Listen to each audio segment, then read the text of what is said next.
أيها السيدات والسادة، أيها الحضور الكريم، سلام وتحية من هذا المنبر. سلام من هنا وهناك عبر الأثير، وتحية مليئة بالأحاسيس الجياشة بكل تواصل وكل ترابط وكل تمازج. نجدد الترحيب بالحضور المتألق. عشنا وسنعيش أوقات حفيلة بالمعطيات والتدخلات المتعددة من طرف أصحاب القرار والخبراء ذو العيار الثقيل هنا بمراكش الحمراء في إطار المؤتمر العالمي في نسخته 11. اليد في اليد، لأن قيمنا تلزمنا بالانضباط والصرامة لكي نضع سبول المستقبل. ألم يقال رابطوا وارتبطوا لعلكم تفلحون. Mesdames, Mesdemoiselles et Messieurs, honorable assistance, depuis mardi, le temps a pris son envol. Direction l'île de Java, l'île de l'excellence, où il fait bon de vivre et où il fait bon de se retrouver entre nous. Conseil d'administration, assemblée générale, exposition vernissage, congrès mondial. Ici et là, l'AMCEP se donne à cœur joie. Nous avons pris le large il y a quelques jours, tout doucement mais sûrement, pour ceci et pour cela. Hier, une séance inaugurale, une session introductive, des sessions parallèles, le tout est concocté pour aboutir ensemble à une feuille de route et des recommandations à la teneur qualifiée et qualifiante, et ce, grâce à l'implication effective et efficiente, mais aussi sans commune mesure, de tout un chacun ici présent, membre de l'AMCEP. Honorable assistance, tout cela se fait en toute cordialité ambiante, mais aussi en convivialité interplanétaire, rigueur professionnelle et une discipline à jamais égalée. Nous y sommes, nous y voilà, de Paris, de Bruxelles, de Genève, d'Alger, de Lisbonne, de Tunis, d'Istanbul, de N'Djamena, de Berlin, de Dakar, de Yaoundé, de Nouakchott, d'Abidjan et bien d'autres capitales, Bogota, Tokyo et Pékin. Quel voyage à travers le temps pour nous retrouver ici, à Marrakech, la porte du sud d'un royaume aux 1000 royaumes. Ouverture, plateforme, digitale, échange, transformation, employabilité, service public, des mots-clés et une terminologie adaptée et appropriée au contexte 2 jours durant. Nous l'avons voulu, nous l'avons fait, car nous sommes animés de bonne volonté et d'une foi inébranlable. Et, cerise sur le gâteau, 30 ans, ça se fête. Hier soir, transcendé par une couleur tamisée, mais également bercé par une musique des grands jours, où Tina Turner, Bob Marley, Khalmarakhshia se sont donné rendez-vous. Un palais mise sur orbite d'un palais des 1001 nuits, palais Suleiman à ciel ouvert, appréciant à sa juste valeur un menu concocté avec finesse pour le bien fondé de nos papilles, le tout sous la baguette et la houlette de sœur Anouar al-Alaoui des grands jours. En une journée, honorable assistance, du ludique, de l'utile savamment dosé, retour sur terre pour donner place à la dernière ligne droite de notre 11e congrès mondial. Le commandant Amsep et son équipe vous convient à fêter dans le NEC plus Ultra pour finir en beauté. C'était mon inspiration matinale pour vous, cher ami Amsep. Mesdames, Mesdemoiselles et Messieurs, pour rester dans cette dynamique, je vous remercie d'être aussi nombreux ce matin pour que nous puissions, bien sûr, respecter à la lettre le programme. Hier après-midi, entre 14h30 et 16h30, et entre 17h et 19h, un certain nombre d'éléments ont été pris en considération. Une thématique que vous connaissez tous, mais également des sujets abordés dans différentes sessions parallèles. Qu'allons-nous faire ce matin? Nous allons restituer, nous allons synthétiser session par session.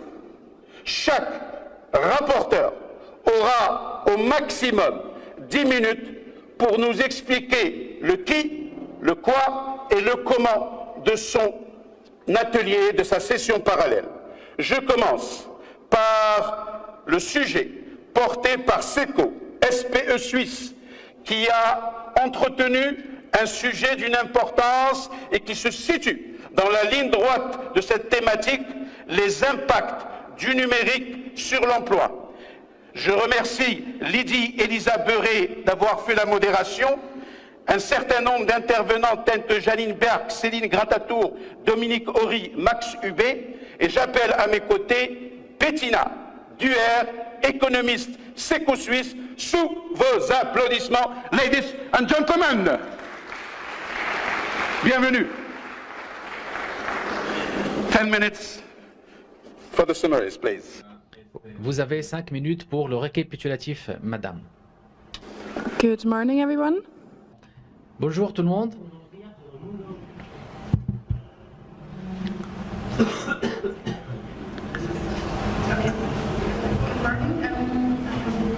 J'ai une présentation aussi. Est-ce que vous pouvez la mettre sur écran? Donc, je vais vous présenter le résumé des travaux de la première session relatif à l'impact digital sur l'emploi. Et notre concentration était faite sur les formes non officielles. Et nous avons 4 points essentiels. Le premier point, Céline Katadou nous a présenté un aperçu sur l'implication du numérique sur les PES, les impacts.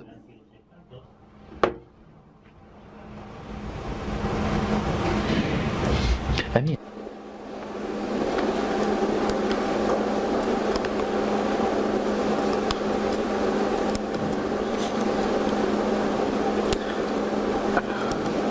So can you go to the next?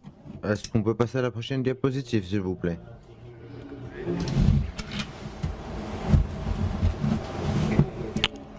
Monsieur le modérateur, vous m'entendez? Donc, elle a parlé de 3 points importants.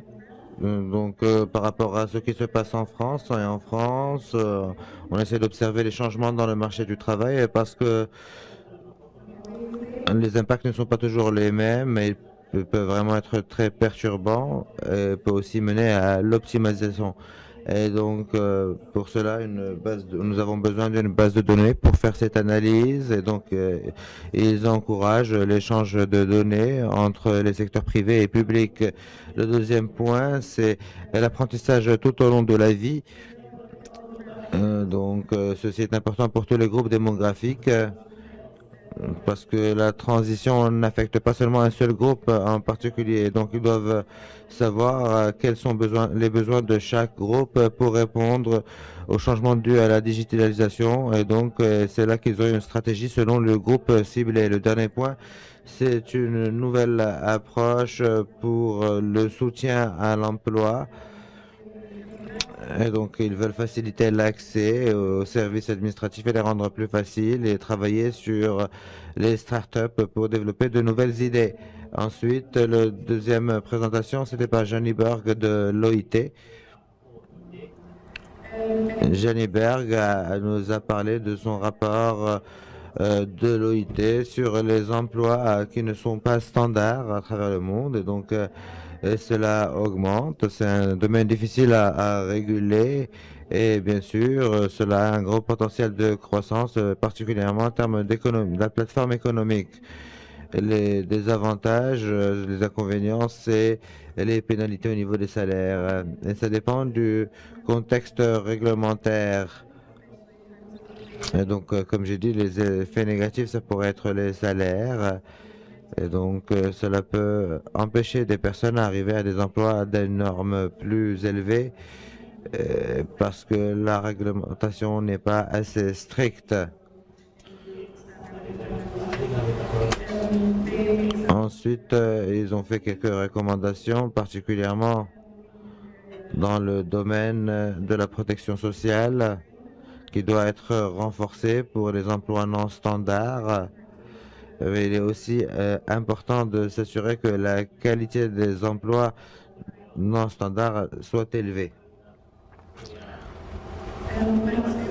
Max Hubé de la Commission européenne nous a aussi parlé du travail qui est effectué au niveau de l'Union européenne. Tout d'abord, ils ont travaillé sur une proposition pour une nouvelle directive de l'UE avec de nouvelles conditions qui devraient être adoptées par les États membres, donc pour couvrir 200 millions de travailleurs.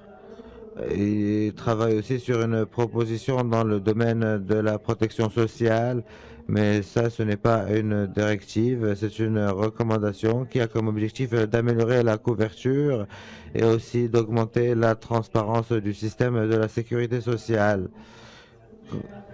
Concernant les allocations chômage, c'est la partie la plus importante de la protection sociale. Mais il y a toujours cette problématique que les auto-entrepreneurs, les personnes auto-employées ne sont pas toujours couvertes. Et donc, il y a certains États membres qui travaillent sur des projets dans ce domaine.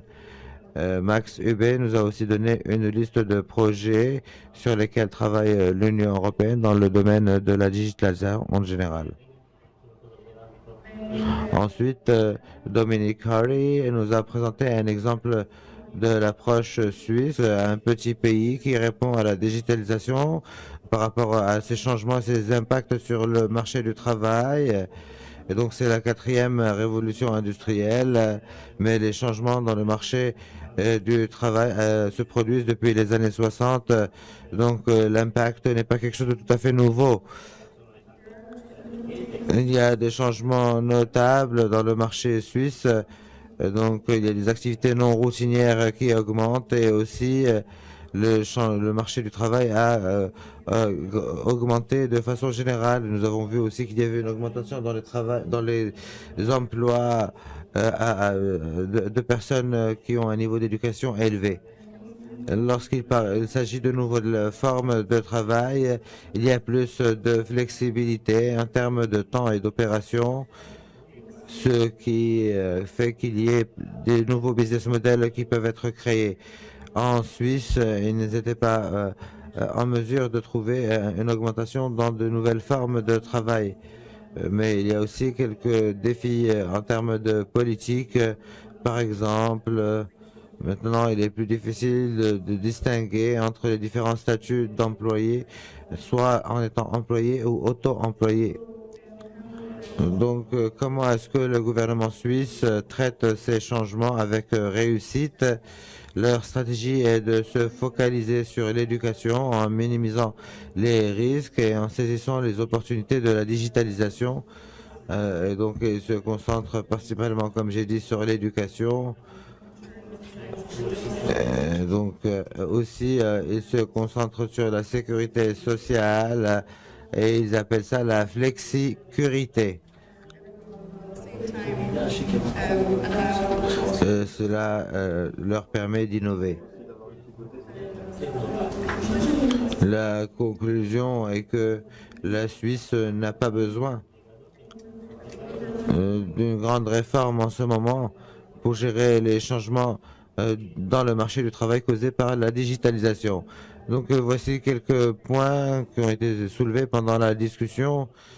Il apparaît qu'il y a un manque d'informations sur comment la digitalisation affecte le sud du monde. Il y a eu des exemples qui étaient représentés par rapport à l'Europe principalement. Donc c'est une région où il y a plus d'informations.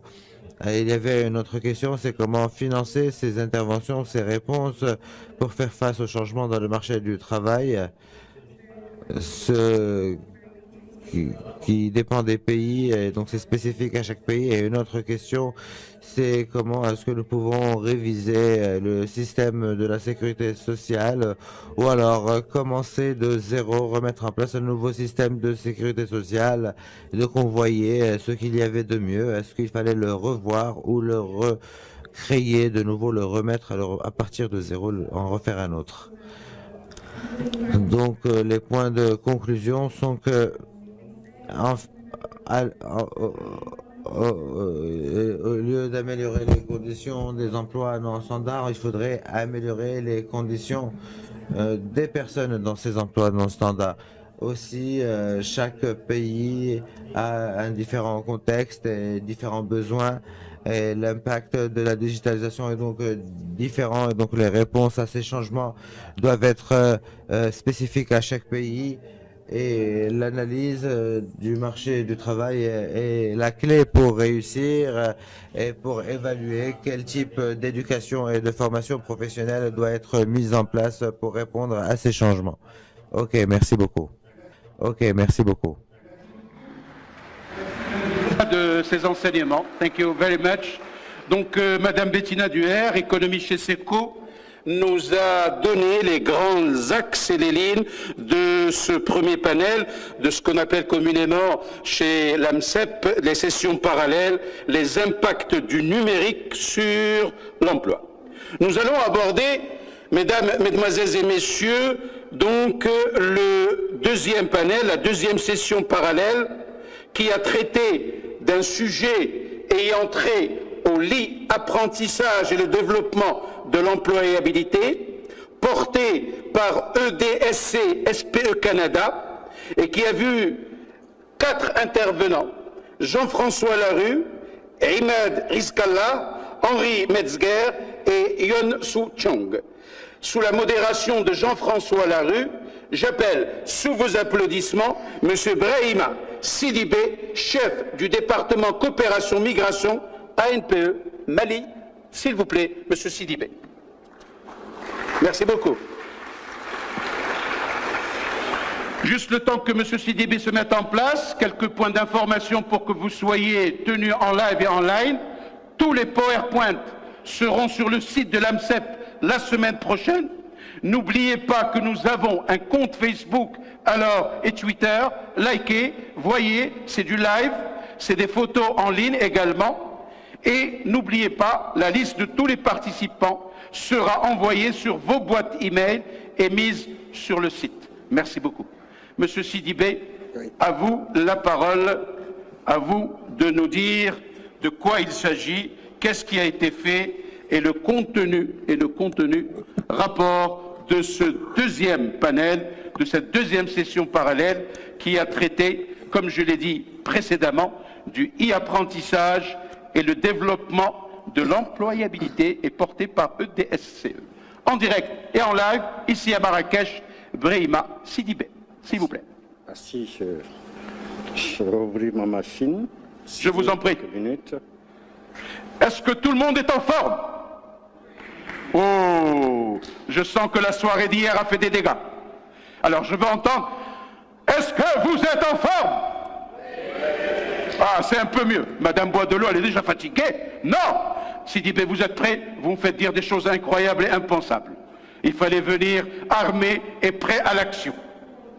Sidibé se cherche, Sidibé recherche. Qu'est-ce qu'il cherche et qu'est-ce qu'il recherche? Il cherche véritablement l'idée, le concept et le processus de réalisation. C'est bon, Sidibé, c'est parti? Oui, c'est Magnifique. parti. Merci. Bonjour mesdames, bonjour messieurs. Je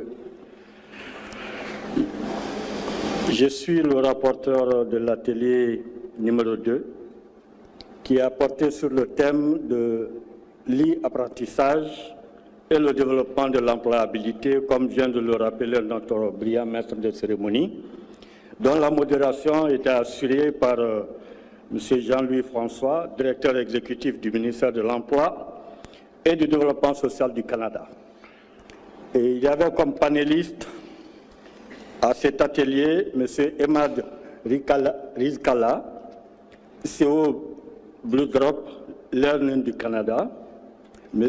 Henri Mitzberg, directeur Open Classroom de France, et Mme Yeon Sun Chung du KEIS de Corée du Sud.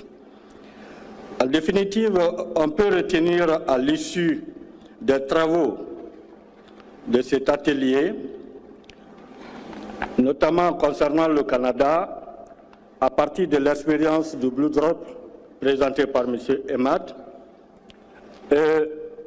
il nous a dit que le Blue Drop est un système d'apprentissage grâce à des applications sur téléphone mobile pour aider les jeunes, les migrants et autres demandeurs ou chercheurs d'emploi pour améliorer leur employabilité.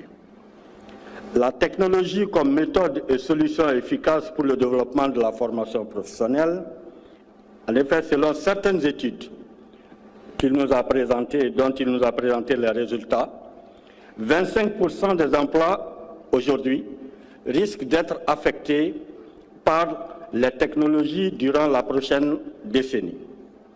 Et pourtant, parallèlement, 25% des entreprises se plaignent également de ne pas disposer du personnel qualifié répondant à leurs besoins sur le marché du travail. Donc, cela implique qu'à court et à moyen terme, il faut développer des stratégies et d'innovation pour que ces déficits soient comblés. Le e-learning apparaît donc comme un outil collaboratif et efficace dans le cadre du Canada qui, de par sa flexibilité, répond et s'adapte au mieux aux exigences du marché du travail malgré l'immensité de ce pays. Je suis vraiment...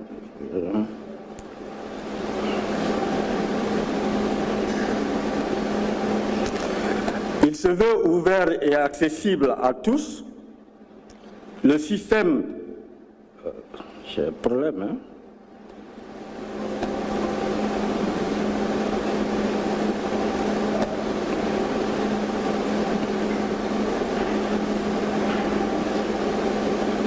Le système bénéficie ainsi du financement du gouvernement fédéral pour soutenir et booster le développement local. En effet, les participants à l'atelier ont été édifiés sur des applications qui aident les chercheurs d'emploi à évaluer leur propre expérience et accéder à des emplois en postulant en ligne pour des offres disponibles après avoir naturellement suivi une formation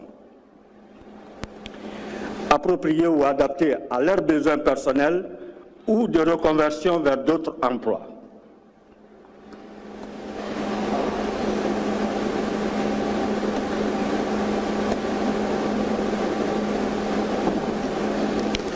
Il ne nécessite pas de gros investissements en construction d'infrastructures et se positionne comme un outil très efficace d'apprentissage, de formation, de perfectionnement, reconversion, aussi bien pour les travailleurs que pour les sous-employés et les chercheurs d'emploi.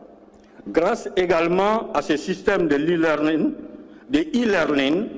le taux de chômage est aujourd'hui à son plus bas niveau au Canada depuis 25 ans, c'est-à-dire autour de 5,3% au plan national.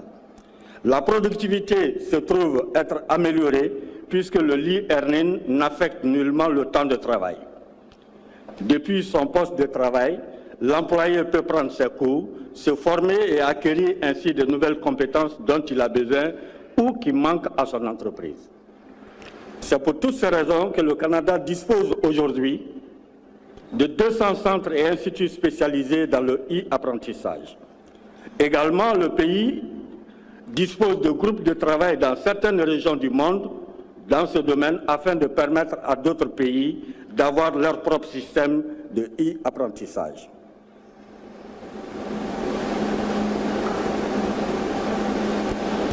L'objectif recherché est de répondre à la question suivante. Qu'est-ce qu'on peut faire aujourd'hui pour nos chercheurs d'emploi en vue de favoriser ou de faciliter leur insertion sur le marché du travail? Quant à Open Classroom, la société est de droit français.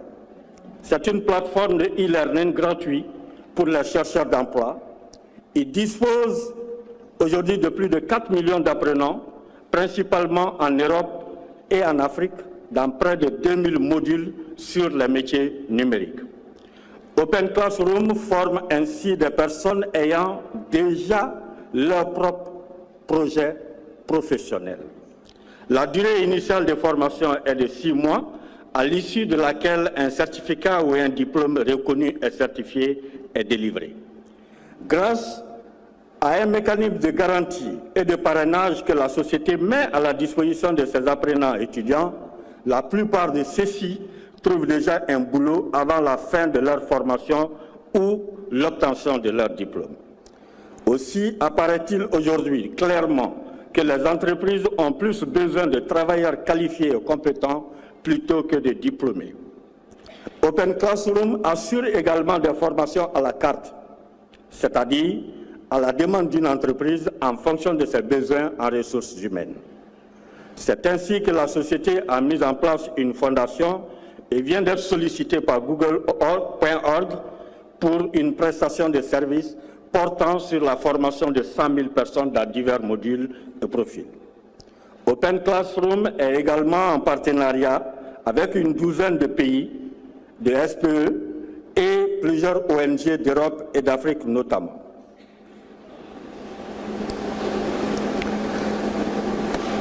À partir d'un certain nombre de constats d'inadaptation des formations de base et des besoins du marché du travail, Open Classroom a essayé d'inverser la tendance en allant vers les entreprises pour enregistrer les profils dont elles ont besoin, exemple les développeurs. Le principal objectif visé par la plateforme est de répondre à la question comment accompagner les chercheurs d'emploi en vue de faciliter et de favoriser leur insertion professionnelle grâce aux immenses opportunités qu'offre le domaine du numérique. Quant à l'expérience japonaise du HRD Network, de 53,5% d'apprentis en 2012, ce taux est aujourd'hui à 60% en 2016, ce qui donne 60% des apprenants aujourd'hui au Japon utilisent plutôt le e-learning que pour 40% pour la formation classique. Le taux de chômage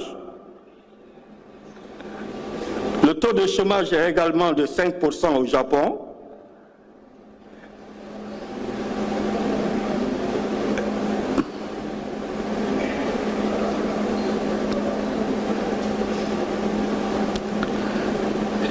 L'âge de la plupart des apprenants en e-learning varie de 3 à 40 ans. Le service a été lancé en 2003.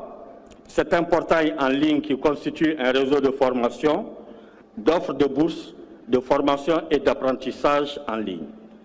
La progression nette en 14 années d'existence à travers aujourd'hui 692 000 élèves bénéficiaires des cours de formation. Des services de recherche d'emploi et d'entretien d'embauche en ligne également, des recherches de cours de formation en ligne à travers des applications à plusieurs contenus en vue d'améliorer les compétences pour favoriser l'insertion professionnelle. Tous ces services sont accessibles à partir d'un seul lien. Un processus gratuit et des formations en vidéo en ligne adaptées aux besoins du marché avec la possibilité d'enregistrement de votre propre entretien en ligne. L'autonomisation doit améliorer la productivité, mais tous les acteurs du marché doivent s'y adapter. Des cycles de scolarité de plus en plus courts, un processus ouvert et disponible pour tous, 2000 cours au profit de 149 universités dans le monde. 50% des étudiants travaillent à plein temps tout en apprenant pour améliorer leurs compétences. Il y a des démarches actives pour accompagner cette évolution de la part du gouvernement japonais. Il s'agit de construire des plateformes connectées de boulot intégrées pour améliorer l'employabilité et l'accessibilité des demandeurs d'emploi sur le marché du travail. À travers une analyse des données intégrées, il devient plus aisé de savoir les besoins recherchés sur le marché du travail et élaborer ou adapter les politiques conséquentes qui visent à réduire les inconformités du marché du travail. Cependant, les petites business, ce qui a été constaté au Japon, les petites business souffrent du système parce qu'elles n'arrivent pas à suivre la cadence et à s'adapter au contexte. Un constat qui s'impose de plus en plus, là aussi, c'est que les compétences priment aujourd'hui sur les diplômes. Ils permettent également de mesurer la performance des mécanismes innovants visant à améliorer l'employabilité des chercheurs, donc la réalisation efficace et efficiente des missions principales dévolues en OSPE. En conclusion, il ressort des différentes présentations de nos éminents panélistes que, pour les chercheurs d'emploi, le e-apprentissage, formation efficace et adaptée aux besoins du marché du travail tout en garantissant la présence du travailleur à son poste de travail, offre d'importantes opportunités, aussi bien pour les travailleurs que les chercheurs d'emploi en renforçant notamment leur employabilité de façon continue en fonction des réalités et des besoins du marché du travail. Pour les entreprises, des employeurs à travers l'amélioration de leur productivité et leur compétitivité par la mise à leur disposition d'employés répondant à leurs besoins en ressources humaines qualifiées et compétentes. Et pour nos gouvernements, parce qu'il permet de réduire le chômage et la pression sociale qui en découle tout en soutenant la performance des entreprises créatrices d'emplois et de richesses. Aussi, l'apprentissage numérique en travaillant permet de retenir le travailleur dans son poste de travail tout en lui donnant de nouvelles compétences, voire en le reconvertissant vers d'autres métiers adaptés aux besoins de son employeur ou du marché du travail. Cependant, les formations ont besoin d'être adaptées en permanence à la force du travail. Je vous remercie. Merci beaucoup, M. Sidibé, de cette retranscription sincère, crédible et pleine de sens, et qui fera l'objet, probablement, certainement et sûrement, de recommandations et qui seront mis sur site. Une première session parlant des impacts du numérique sur l'emploi, une deuxième qui a abordé le e-apprentissage et le développement de l'employabilité, la troisième session parallèle à ce 11e congrès mondial porté par l'ANAPEC, SPE Maroc, a traité un sujet d'une grande importance, l'entrepreneuriat et la création d'emplois à l'ère numérique, avec 5 intervenants, M. Hicham Tajdine, chef de division auto-emploi ANAPEC, Richard Lavallée, conseiller technique principal de l'OIT, Saïd Mataïch, responsable de l'agence digitale Maroc PME, Pierre Soudan, Actiris, et Mohamed Meni, directeur général de l'Agence nationale pour l'emploi et le travail indépendant, Aniti Tunisie, modéré par Yahya Oukash, directeur des prestations par intérim à l'ANAPEC. J'invite, sous vos applaudissements, Monsieur Rachid Marwan, chef de service promotion de l'emploi ANAPEC Maroc. Est-ce que vous serez accompagné par Amina Riyati et accompagné par Amina Riyati, chef du service marketing à l'ANAPEC? Merci. Merci. Merci, monsieur. À vous la parole, toujours dans le timing de 10 minutes, s'il vous plaît. D'accord? Je vous en prie. Allez-y, madame. Je vais essayer de respecter le timing. Inch'Allah. Mesdames et messieurs, bonjour. À vrai dire, on n'a pas préparé une présentation, mais on a rédigé un rapport à 2 heures du matin après la belle soirée d'hier. Comme la nuit porte conseil, je suis sûrement qu'il y aura des idées, des recommandations à vous soumettre. Inch'Allah. Merci. Donc j'ai le plaisir de vous présenter la restitution des travaux de la 3e table ronde sous le sujet l'entrepreneuriat et la création d'emplois à l'ère numérique. Je m'occuperai de la première partie qui sera axée sur les différentes expériences exposées par nos chers partenaires au Maroc et ailleurs. Des expériences riches et diversifiées en termes d'approche, de techniques et d'outils utilisés par les institutions des intervenants pour différentes cibles de porteurs de projets. La deuxième partie de cette intervention vous sera présentée par ma collègue Madame Amina Riyati sur les principales recommandations et conclusions tirées suite à cette table ronde. Je vais commencer par l'expérience tunisienne par l'ANETI, qui est caractérisée par le développement d'un ensemble d'outils et de plateformes qui permettent un accompagnement des porteurs de projets, de l'information jusqu'au suivi post-création, en passant par la sensibilisation, la formation, l'élaboration du business plan, du business model, l'accomplissement des démarches administratives de création juridique, ainsi que le réseautage et la dynamisation de l'écosystème entrepreneurial. Quant à Acteris, le SPE de Bruxelles Capitale, le concept monégique permet de récupérer les jeunes dans 50% des NIT, ni emploi, ni formation, ni stage, à travers un processus d'accompagnement favorisant l'acquisition des compétences en IT, permettant la création et l'incubation de start-up en s'appuyant sur la création d'une relation de confiance tripartite entre les jeunes marginalisés, les SPE et les entreprises. Et bien sûr, avec l'association des acteurs territoriaux au niveau de Bruxelles.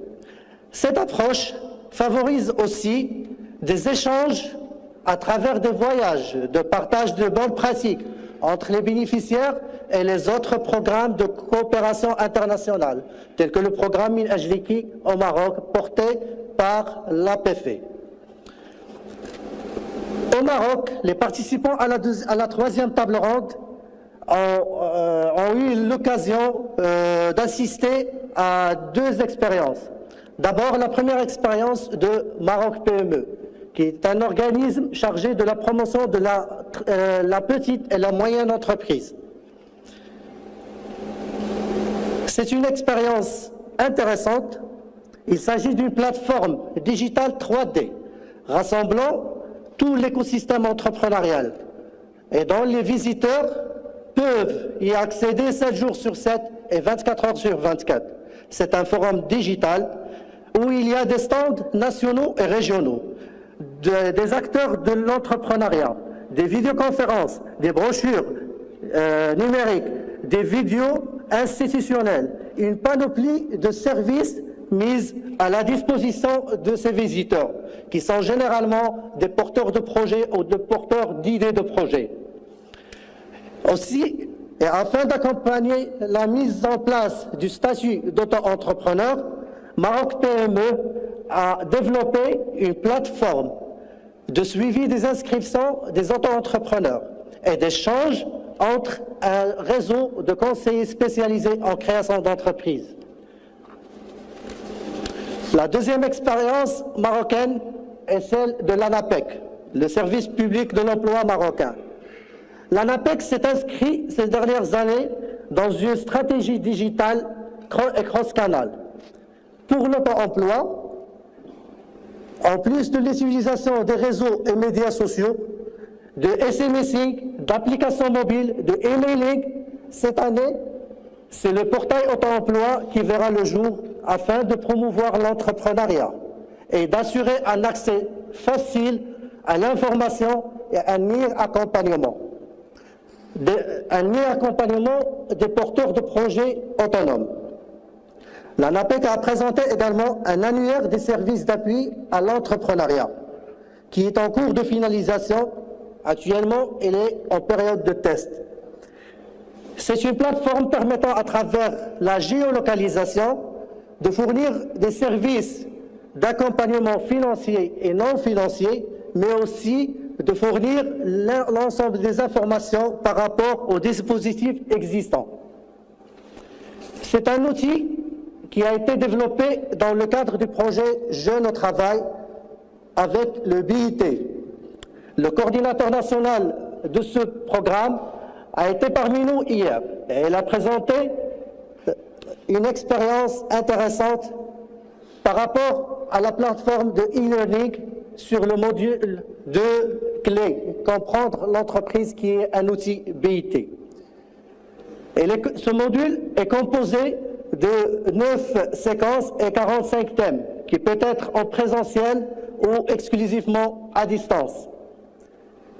Autre projet d'une grande importance qui est en cours de diffusion sur le web avec l'ANAPEC, toujours dans le cadre du programme Jeunes au travail, ce sont les capsules vidéo qui ont un double objectif. D'abord un objectif didactique et qui va aider les conseillers spécialisés de l'ANAPEC à les utiliser en termes d'animation des ateliers, mais aussi un deuxième objectif, on peut les utiliser comme des outils de communication.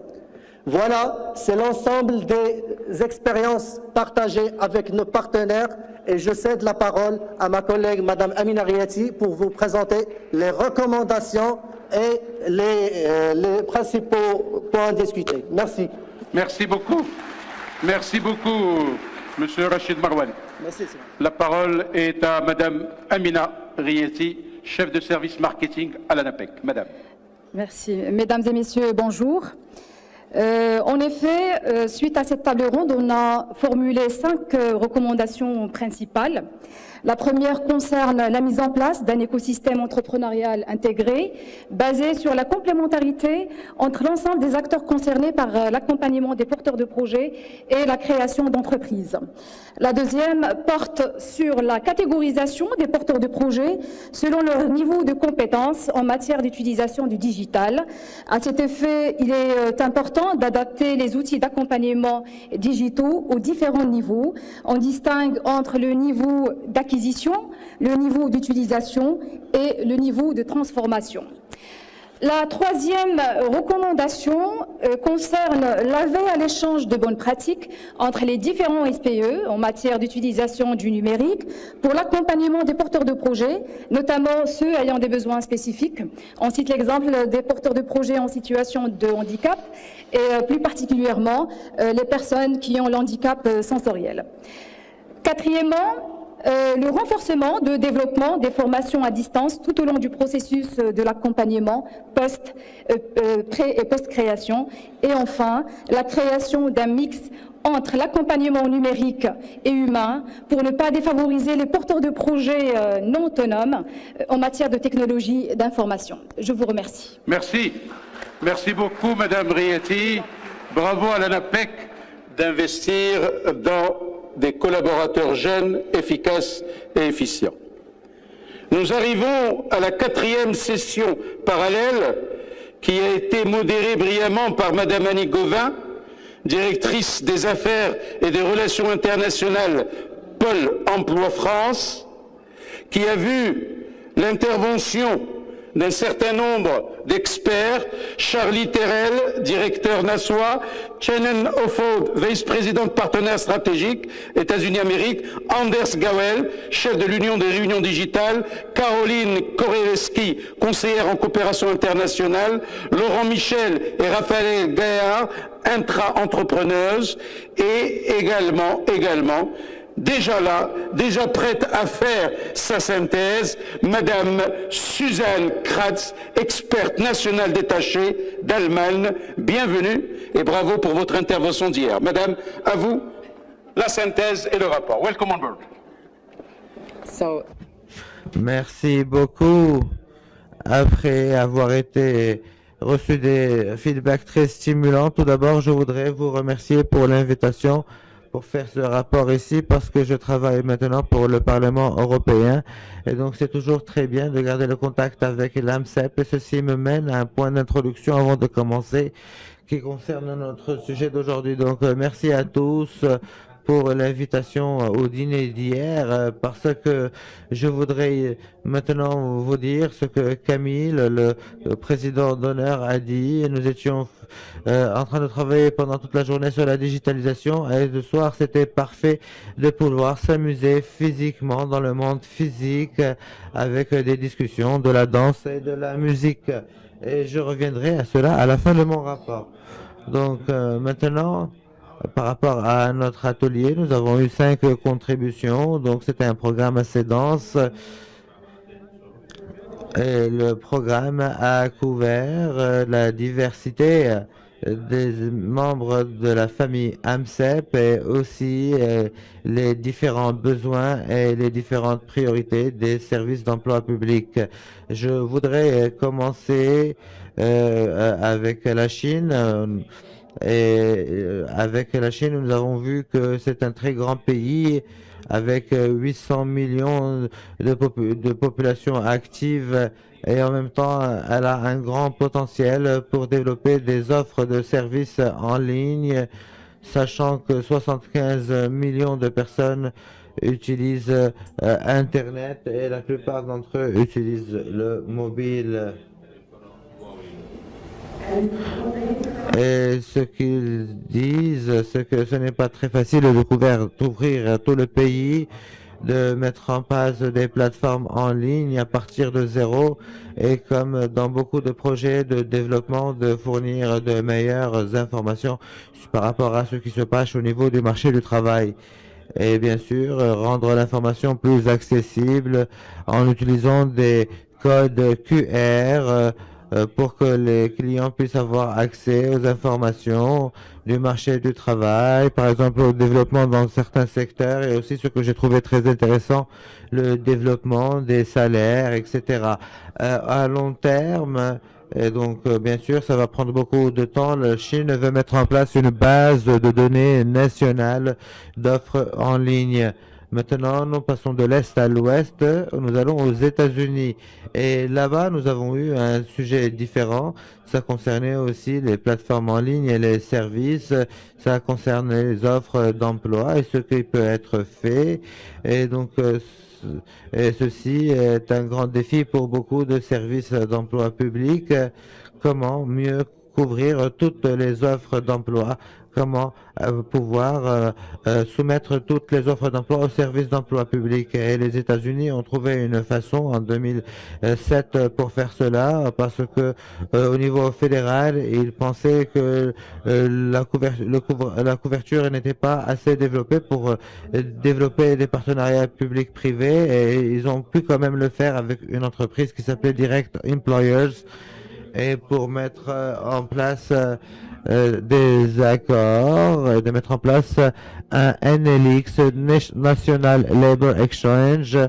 Et donc, ces services sont des services gratuits et je trouvais que c'était très pertinent. Donc, 900 entreprises leaders américaines sont impliquées dans ce projet et ils ont pu faire aux États-Unis, ils ont pu rassembler les plateformes nationales qui avaient des offres d'emploi et actuellement il y a 2,4 millions d'emplois qui sont en ligne et j'ai comparé un petit peu à l'Europe pour voir si c'est beaucoup ou pas. Et je pense que c'est vraiment beaucoup parce qu'en Europe, nous avons pour l'instant 1,7 million d'offres d'emploi. Et donc, il y a aussi eu d'autres services d'analytique et d'autres, mais le principal point, c'est que les partenariats publics-privés peuvent fournir une solution en utilisant des technologies innovantes et peuvent être d'un très bon rapport qualité-prix lorsque c'est fait et configuré de façon intelligente. Maintenant, nous allons repartir vers l'Europe et changer un petit peu de perspective. Il s'agit des services et nous allons commencer par la Suède. Et j'ai beaucoup aimé parce que je me rappelle quand j'étais aussi la rapporteuse auparavant par rapport aux services digitaux et donc nous avons discuté de ce qui pouvait être offert gratuitement et tous les développements sont beaucoup très coûteux et ça avait des effets des impacts sur la transférabilité. Et la Suède nous a présenté des voies innovantes et simples pour toucher le maximum de personnes. Et donc ce qu'ils utilisaient, c'est des podcasts et aussi des webinaires de 30 minutes, 1 heure. Et les personnes avaient besoin d'un micro et les gens racontaient aux autres des histoires intéressantes par rapport à ce qu'ils pouvaient faire pour rechercher des emplois, etc. Ce n'est pas très coûteux, mais ça a touché beaucoup de personnes. La deuxième façon de le faire, donc, c'est des webinaires, comme je vous l'ai dit, sur beaucoup de sujets aussi. Et ce que j'ai trouvé très intéressant, pour que ce soit plus intéressant, c'est que ça devait être interactif. Donc, nous fournissions l'information et en même temps, vous pouvez poser des questions et avoir des réponses. Et de façon générale, le service d'emploi public suédois, comme beaucoup d'autres services d'emploi public, sont en train de développer une stratégie du tout digital. Et ensuite, nous allons revenir au mobile. Et ça devient de plus en plus prévalent lorsque nous voyons la fréquence du nombre de fois où les mobiles ont été cités dans les présentations. Donc, dans les slides, nous avons vu des mobiles avec différentes applications. Et donc, ils sont en train de développer des applications et il est clair qu'il y a beaucoup d'organisations qui développent de ce type d'outils mobiles. Ces outils sont complétés et nous le savons par d'autres outils en ligne et plateformes en ligne. Il y a aussi la possibilité de chatter par téléphone, de contacter les centres d'emploi et aussi vous pouvez avoir accès à des personnes qui vous répondent à des questions ou qui vous donnent des directives. Nous voyons aussi ce type de développement dans d'autres services d'emploi public. Et ceci permet aux services d'emploi public suédois à pouvoir avoir plus de ressources pour du conseil dans des cas plus complexes et aussi de réduire le nombre de bureaux. Et donc, c'est efficace et de qualité. Le deuxième pays auquel nous allons aller, c'est l'Estonie. L'Estonie, c'est vraiment ce qu'il y a de plus digital en Europe et nous voyons cela dans le développement de leurs services d'emploi public. Ils sont aussi en train de développer une stratégie du tout digital, le digital d'abord, et ils l'ont présenté comme étant une pièce du puzzle, et ceci est plus lié à l'administration. C'est un système où ils ont commencé en 2002 avec une pièce d'identité et un identifiant et par la suite, ils ont pu connecter plus de 26 registres de d'autres services publics, l'assurance santé, les autorités fiscales et d'autres pour pouvoir avoir toutes les informations et recouper les informations. Et donc, au niveau du service d'emploi public, vous pouvez accéder à toutes les informations de d'autres autorités qui ont des avantages par rapport aux citoyens qui peuvent les aider à pouvoir avoir leur service plus rapidement et ça peut aussi éviter la fraude. L'Estonie même est allée au-delà avec d'autres outils en incluant des informations par rapport au travail, parce qu'ils avaient aussi la tâche d'intégrer les personnes avec des capacités réduites ou des personnes handicapées. Et donc, ils y vont de façon graduelle, étape par étape, pour éviter la duplication d'informations. Je pense que c'est le cas de beaucoup d'entre nous. Et pour les clients, ce n'est pas très bon de sentir qu'ils doivent refaire la même chose, de remplir le même formulaire 5 fois. Et donc, voici les points les plus importants par rapport à l'Estonie. Maintenant, nous allons passer à la dernière présentation. Et j'ai décidé un petit peu de changer l'ordre par rapport à l'atelier parce que là, il s'agit d'une façon spéciale pour développer des services digitaux. Et c'est un exemple de France. C'est ce qu'on appelle l'intrapreneuriat. Ce n'est pas l'entrepreneuriat, mais l'intrapreneuriat. Cela nous dit que c'est le fait de créer un service d'entrepreneuriat dans le service d'emploi public lui-même. C'est-à-dire que vous pouvez développer les outils et en même temps motiver le personnel. Et aussi, ça a eu un impact positif aussi dans l'exemple suédois. Lorsque vous impliquez le personnel à faire un podcast, etc., c'est une très belle expression qui peut rayonner dans tout le pays. Et donc, c'est un effet secondaire positif d'un point de vue des ressources humaines. Donc, qu'est-ce que l'entrepreneuriat? L'entrepreneuriat chez Pôle emploi, ils ont une sorte de store spécial où vous pouvez accéder à tout type de services pour faire des recherches d'emploi, pour le développement de carrière en général. J'ai essayé de le parcourir, j'étais assez curieuse. Il y a vraiment toute une boîte d'outils, mais comment ont-ils développé cela? Et c'est ce qui est important ici. Ils ont développé cela tout d'abord en identifiant un entrepreneur, un coach qui pourrait développer ce projet.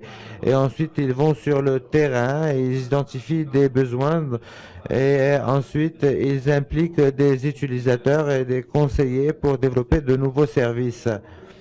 Et ensuite, ils ont un autre principe, un deuxième principe, en plus d'impliquer le personnel et d'impliquer les entrepreneurs, c'est d'être pragmatique et pas parfait. Et ils publient leur service après la phase pilote et ensuite ils voient avec des vérifications régulières comment est-ce que cela fonctionne parce que ça rend les choses plus faciles et moins coûteuses. Et je vais vous donner un exemple des problèmes qu'ils ont pu détecter. Nous savons toujours que 7 offres d'emploi sur 10 ne sont pas publiées. Cela limite le potentiel des services d'emploi public pour trouver des emplois pour les demandeurs d'emploi. Donc, ils ont trouvé une façon pour collecter l'information que les entreprises sur le terrain dont elles ont besoin pour recruter. Et ils ont pu pouvoir utiliser cela de façon pertinente et en fin de compte, ils ont eu une liste où les demandeurs d'emploi peuvent trouver des emplois qui leur conviennent. Et donc, voilà, donc c'était, je pense que c'est un très bon travail qui pourrait être transféré à d'autres services d'emploi public. Maintenant, deux conclusions. Une de l'AMCEP, ce que je pense, c'est que nous avons eu une discussion très brève, mais je voudrais retenir un point important parce que nous avons eu beaucoup de questions et nous parlions au niveau mondial et nous avons besoin de plus d'informations. Mais c'était une question qui était posée, c'est par où commencer? Par où commencer? C'était une question posée à l'Estonie. Comment est-ce que vous avez commencé? Comment vous avez pu faire cela? Et je pense que cela pourrait être très intéressant pour le travail d'AMCEP, de mieux connaître les processus. Nous avons aussi appris de la France comment est-ce qu'ils l'ont développé, parce que cela peut augmenter les opportunités de transférabilité, parce que nous avons aussi appris des discussions que les projets des technologies de d'information peuvent échouer. Il y a beaucoup d'histoires de réussite, mais il y a aussi beaucoup d'échecs. Et donc, deuxième chose, c'est que je peux seulement encourager l'AMCEP et d'autres de s'intéresser davantage à des exemples moins coûteux où nous pouvons faire la différence sans investir tellement, particulièrement lorsqu'il s'agit de services d'emploi public qui n'ont pas beaucoup de ressources telles que le service d'emploi public d'Allemagne d'où je viens. Et le dernier point, j'ai dit que j'allais revenir au dîner, à la soirée d'hier, et ça concernait l'équilibre qu'il y avait entre ce qui est digital et ce qui est physique. Et je voulais revenir à ce point parce que parfois, ce n'est pas toujours dans le monde du travail, dans le monde de l'éducation. Tout le monde parle de nouvelles technologies et comment développer davantage les services digitaux. Et je pense que parfois, je vois que le risque, c'est qu'on pourrait devenir une sorte d'Amazon, que les clients commencent à avoir beaucoup de travail à faire avant de pouvoir être en contact avec quelqu'un. Ce n'est pas facile. Et je pense que quelques personnes peuvent se perdre. Et donc, il faut garder à l'esprit que les personnes n'ont pas toutes les compétences digitales pour travailler avec les outils, même si c'est des outils qui devraient être personnalisés pour convenir à tout le monde. Et donc, stratégiquement, il serait important de s'assurer qu'il y ait un accès facile aux services d'emploi public. Nous ne sommes pas Amazon, mais une institution de politique sociale. Aussi, notre point par rapport au centre de contact et aussi par rapport aux conseillers emploi. Et en tant que je le fais moi aussi, la formation du personnel dans les services d'emploi public, je pense qu'il est important de garder à l'esprit la qualité du contact physique et des services physiques dans les services d'emploi public pour l'avenir. Merci pour votre attention. Merci beaucoup, Madame Suzanne Kratz, qui, avec beaucoup d'à-propos et un charisme tout à fait naturel, nous a explicité les grands axes retenus de ce 4e panel, session parallèle, ayant traité du numérique et la prestation des services de SPE. Bien, nous arrivons à terme de cette restitution, modérée par Emollah Uludag, consultant ISKOUR de la République de Turquie, ayant pour thématique l'aptitude numérique, une compétence pour survivre à l'ère du numérique, portée par ISKOUR de la République de Turquie, avec un certain nombre d'intervenants, Anna Palmgren, Lyungo Xuan, Nalzigan Yone, Nasr Ktani, Hicham Iraki Husseini et Abla Safir. J'appelle sous vos applaudissements la dynamique Mademoiselle Gizem Kayatas, spécialiste de l'emploi, ISKOUR, République de Turquie, pour faire sa synthèse et sa restitution.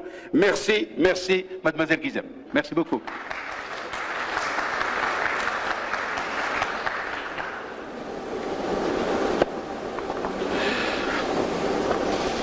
Hello, everyone. Thank you very much. Sorry. I will briefly try to summarize what happened in our session. It was organized by ISKOUR, as my colleague said, and it was about digital literacy. We had 6 speakers. Nous avions 5 intervenants et l'un d'entre eux de Seredan, Monsieur Léo de Monisov en Vietnam, Nasser Katani from Katani Digital Counseling, Nasajain Younay de Google, Abla Safir from Workbank et Hicham Iraqi de Microsoft. Et sous la modération de Emolo Hoboloban. Je dois vous dire que les présentations ont été très riches et très sophistiquées et allaient droit au but. Nous avions la chance d'écouter le point de vue de public et privé ainsi que le point de vue des banques. La première des choses, on doit parler de faire la distinction entre la numérisation, les capacités numériques. Il s'agit de tous ces atouts, l'utilisation de Skype, Google. Mais la littérature ou la culture digitale, c'est quelque chose d'autre. C'est la capacité à juger et de choisir des canaux digitaux pour la communication. Les capacités digitales ou numériques, telles que j'ai dit tout à l'heure, c'est le fait de naviguer sur le web et d'avoir accès à ces informations. Et il s'agit ici d'utiliser les médias sociaux, les réseaux sociaux ou les sites web d'Internet afin d'éviter de tels harcèlements tels que la répartition des propagandas et autres. Mais il a un aspect productif.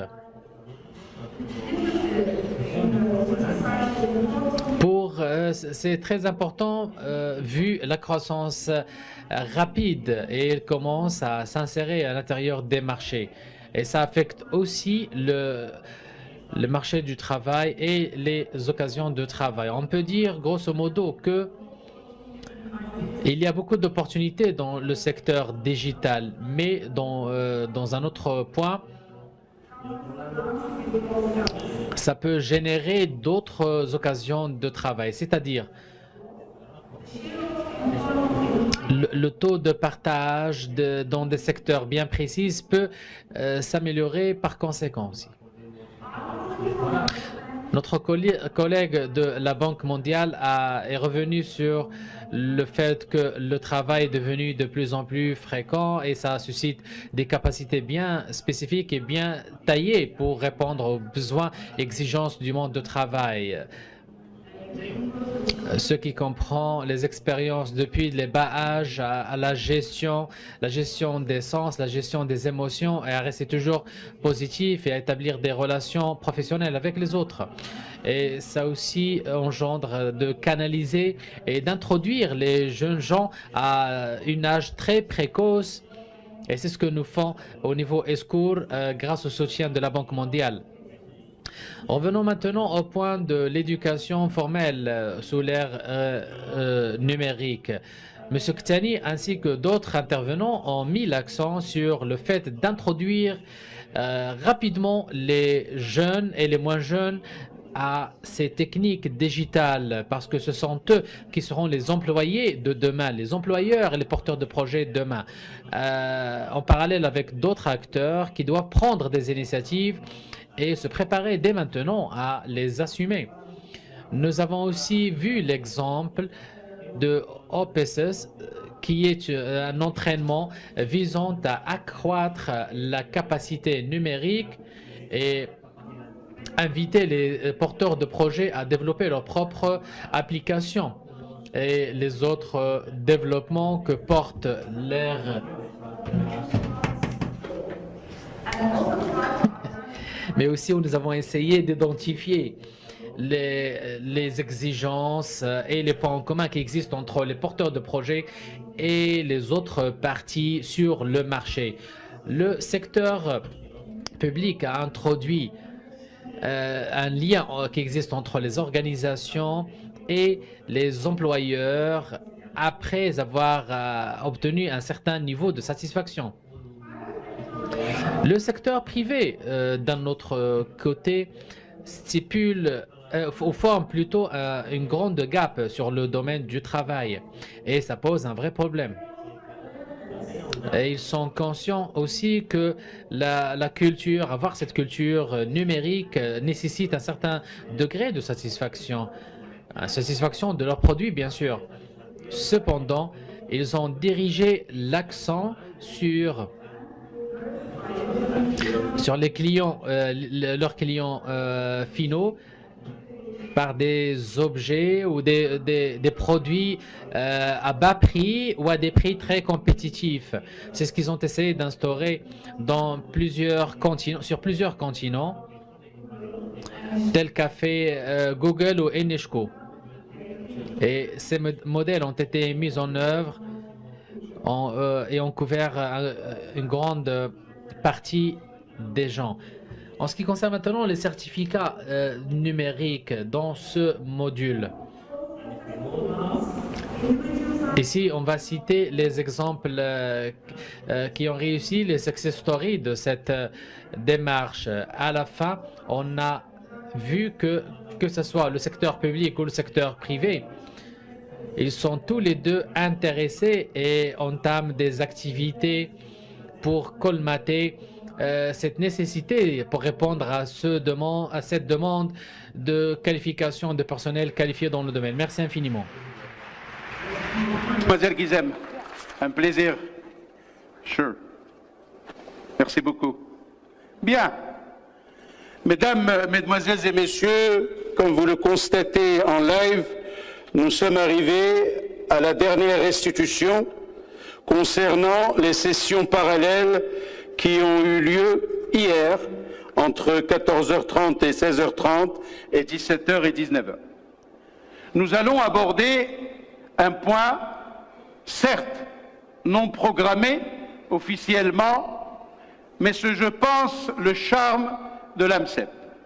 L'AMCEP étant une plateforme d'échange, un échange d'expériences, de savoir-faire de tout un chacun, nous allons signer en live ici à Marrakech, dans cet esprit de Marrakech, par le biais de ce 11e congrès mondial, une signature de cette convention de partenariat entre le Fonds national de l'emploi, représenté par son directeur général, M.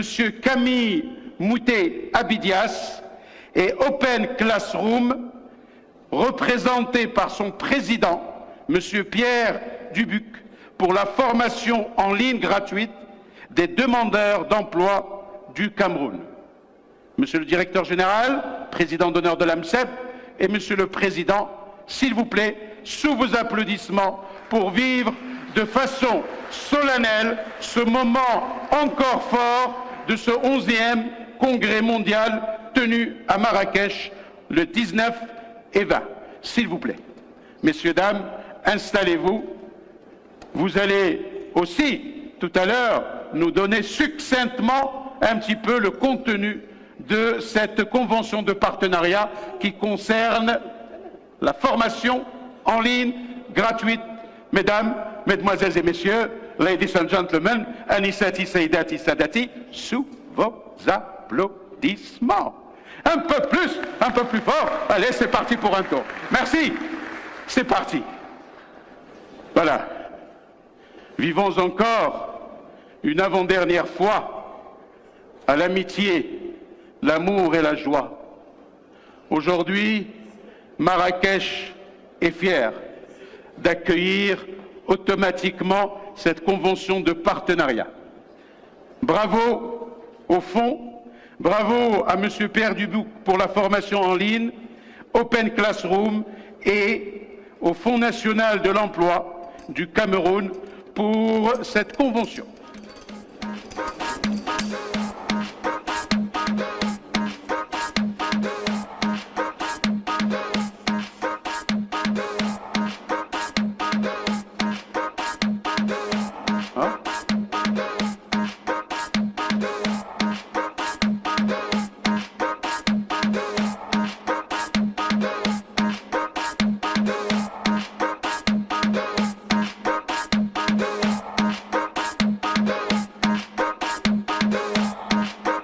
Bon courage, plein de bon sens et un partenariat. Merci, mesdames, mesdemoiselles et messieurs. Sur ce, je vous invite à une pause café. Nous reprendrons dans une quinzaine de minutes pour les leçons à retenir et bien sûr pour la cérémonie de clôture. Mesdames, mesdemoiselles et messieurs, pause café, coffee break, please.